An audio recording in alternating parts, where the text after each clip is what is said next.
पुणे की गर्मी में झुलसने के बाद और पुणे में बिना मानसून के सब बेजान है मालूम होने के बाद हम निकल पड़े समंदर की ठंडी हवा खाने अलीबाग, जो कि मुंबई और पुणे के मध्य में स्थित लगभग पुणे से 170 किलोमीटर दूर है।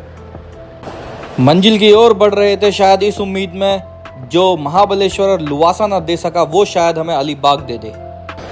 सितारा के पापा ने अलीबाग में सनंता विला बुक किया था जिसका स्विमिंग पूल 2000 स्क्वायर फीट था, किंतु वहां घुसते ही मच्छरों ने हमारा स्वागत किया। हमें मच्छरों से कोई खास आपत्ति नहीं थी, किंतु मच्छरों के आतंक से टैंगो और सितारा प्रभावित ना हो, इसीलिए हमने विला के बाजू वाला होटल जहां पूल सिर्फ 800 स्क्वायर फीट था वो बुक कर लिया।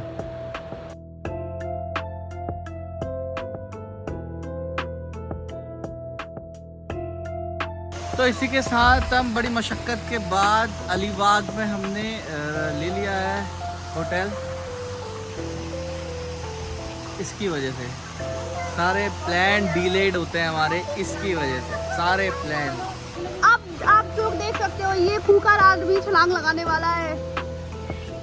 अच्छू आजा आजा आजा आजा, अब तू इसको फेंको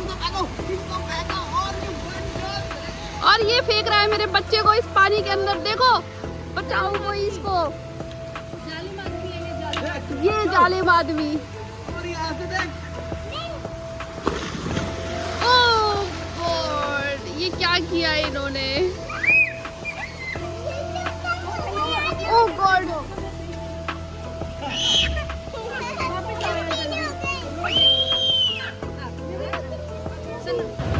अपने उत्तराखंड के पहाड़ों की प्राकृतिक और सौंदर्य नदियों में खेलने वाला टैंगो शायद स्विमिंग पूल को समझ नहीं पाया और अपने पापा को उसमें कूदता देख फूट फूट कर रोने लगा। अभी हम अलीबाग में रुके हुए हैं जिसको मिनी गोवा भी कहा जाता है, जो कि पुणे और मुंबई के बीच में मेन हाईवे पे ही है। यहाँ जो फेमस बीचेस हैं अलीबाग में, दो ही फेमस बीच हैं, एक है नागवा बीच और एक है काशिद बीच। यहाँ से नागवा बीच वॉकिंग डिस्टेंस पे है, तो वॉक करते हुए हम जा रहे हैं नागवा बीच। और इसी के साथ हमें दिखाई दी है देहरादून की गाड़ी। देहरादून से आया है ये कपल। अलीबाग 3 तरफ से समुद्र से घिरा हुआ है और महाराष्ट्र के गोवा के नाम से जाना जाता है। हमने सुना था यहाँ की हवाओं में घुला रहता है रोमांस और भीड़ भाड़ वाले शहरों के शोर से दूर अपने रिश्ते में नई ताजगी भरने के लिए कपल अलीबाग ही आते हैं।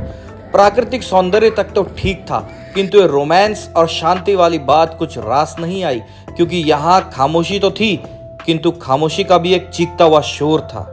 और नागवा बीच पहुंचकर हमें यह एहसास हो चुका था कि यहाँ के और गोवा मुंबई के बीचेस में फर्क तो है, क्योंकि गोवा टूर में हमने देखा कि वहाँ नित्य सुबह शिफ्टर, रोलर, ट्रैक्टर माउंट, समुद्र तट क्लाइनर मशीनों का इस्तेमाल होता है जो कचरे को रेत से अलग करती हैं और इसे हॉपर में जमा करती है, जबकि साफ की गई रेत समुद्र तट में वापस आ जाती है और समुद्र तट से सफाई इकाई तक मलबा ले जाता है। पर शायद ये टेक्निक अभी यहाँ नहीं पहुंची थी, किंतु इन सब से टैंगो और सितारा को कोई मतलब न था। वो बेसुध होकर नाच रहे थे और क्यों ना हो, समंदर अपने अंदर कई जादू लिए फिरता है और ऐसी जादुई चीज से परिचित कराना बच्चों को निश्चित रूप से आश्चर्य जगाने वाला काम करता है।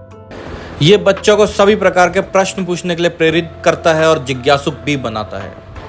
अपने बच्चों को खुश देखकर सितारा और टैंगो की माँ भी बहुत प्रफुल्लित थी, किंतु सितारा के पापा का मूड अभी भी कुछ खास नहीं। और इसी के साथ हम आ गए हैं नागवा बीच पे। इन दोनों की वजह से काफी मूड खराब रहा है रोहित सान का। नागवा बीच घूमने के बाद सितारा के पापा का मूड खराब होना स्वाभाविक था, क्योंकि मालदीव्स का समंदर घूम चुके रोहित सान को अलीबाग जैसे अब नाक में फुंसी का दर्द दे रहा था। सितारा की मम्मी ने सितारा के पापा का मूड खराब देखकर उनके लिए गुड़िया के बाल मंगाए ताकि उनकी बचपन की यादें ताजा हो सके और वो खुश हो सके।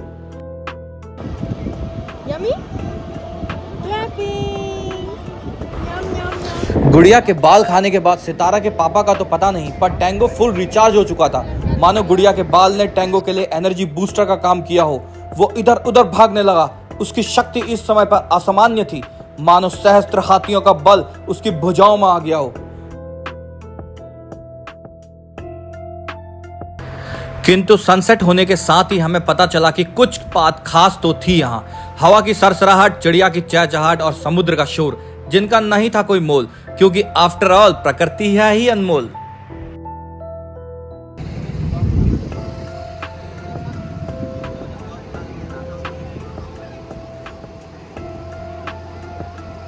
मुझे बोला ब्लॉग बनाने के लिए, और देखो उसके बाद यूट्यूबर शालिनी पंत ने अपनी श्रेष्ठता दिखाने के लिए डम एंड शराश खेलने का आग्रह किया।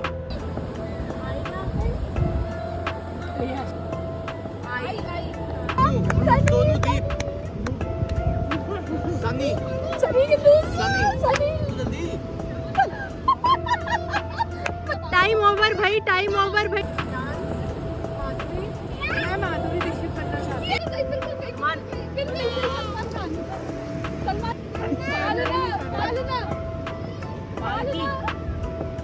दादी, बेटा है, बच्चा है। दादी ये तो अम्मा है। अम्मा अम्मा अम्मा के दिए रे निशान, मैं साला काम से गया। चलते चलते हाय, चलते चलते मेरा नाम कर गए। मुंह से नहीं, मुंह से। और इसमें लेडीज गैंग को बुरी तरह मुंह की खानी पड़ी और हारना पड़ा।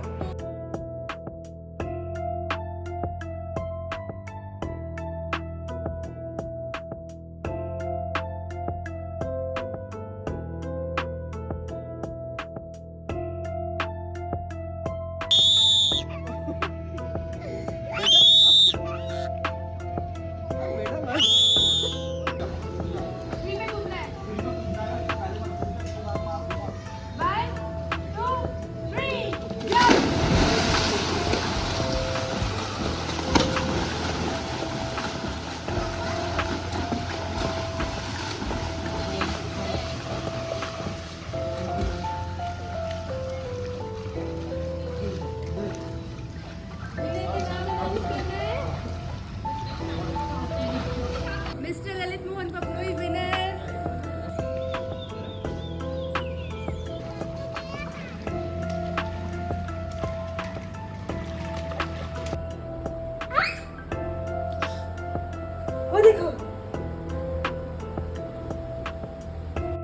जब गर्मी ने हमारा पीछा अलीबाग में भी नहीं छोड़ा तो हम निकल पड़े लोनावाला, ये सोचकर कि खंडाला की सुंदर घाटियां, घास के मैदान, पहाड़, झील और खूबसूरत झरने शायद इस गर्मी से राहत दिलाएं।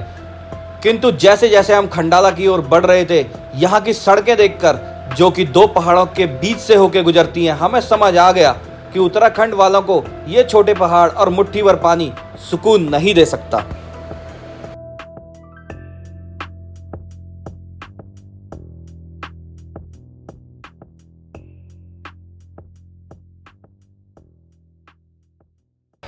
जब प्राकृतिक सौंदर्य हमारे बदन में आग लगा चुका था, तो हमने सोचा क्यों ना मनुष्य निर्मित वस्तुओं का ही आनंद लिया जाए, और हम यहाँ के फेमस सेलिब्रिटी मोम संग्रहालय यानी कि वैक्स म्यूजियम देखने चल पड़े। सोचा तारा, सितारा और टेंगो की माओ को सेल्फीज खिंचवाने से शायद खुशी मिले, पर यहाँ के सेलिब्रिटीज को देखकर पहचान पाना एक चुनौती थी। इनको देखकर ऐसा लग रहा था शायद इनकी नाक और गाल पर कम वैक्स यूज करके कारीगर ने कॉस्ट सेविंग की है।